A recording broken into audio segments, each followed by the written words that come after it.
Isang pinagpalang araw po sa atin lahat.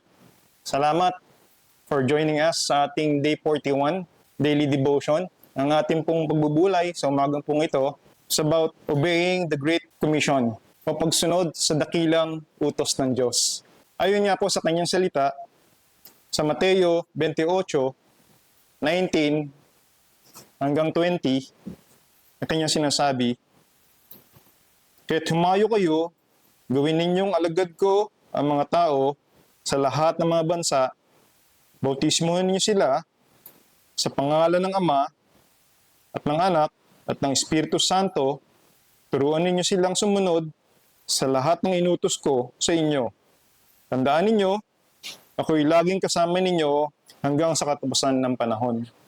Ano nga ang ating mga hakbang upang tayo'y makasunod sa dakilang utos ng Diyos? Una, understanding the commission.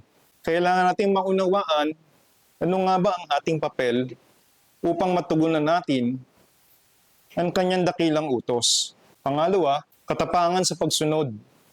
Seeking boldness to obey God. Kailangan nating ipanalangin na humingi tayo ng katapangan o lakas ng loob sa pagsunod. Even sometimes, it means stepping up out of our comfort zone. Paano po natin masisimulan ito? Engaging in discipleship. Kailangan po natin i-consider how can we actively participate in discipleship programs sa ating church community. Pangalawa, we can also seek opportunities. How can we mentor others in faith? Gaya nga po ng isang awit na aking naalala sa pagsunod, hayaan niyo po akong awitin. I have decided to follow Jesus.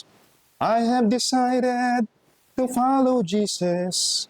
I have decided to follow Jesus. No turning back, no turning back. Don't no one join me, still I will follow. Don't no one join me, still I will follow.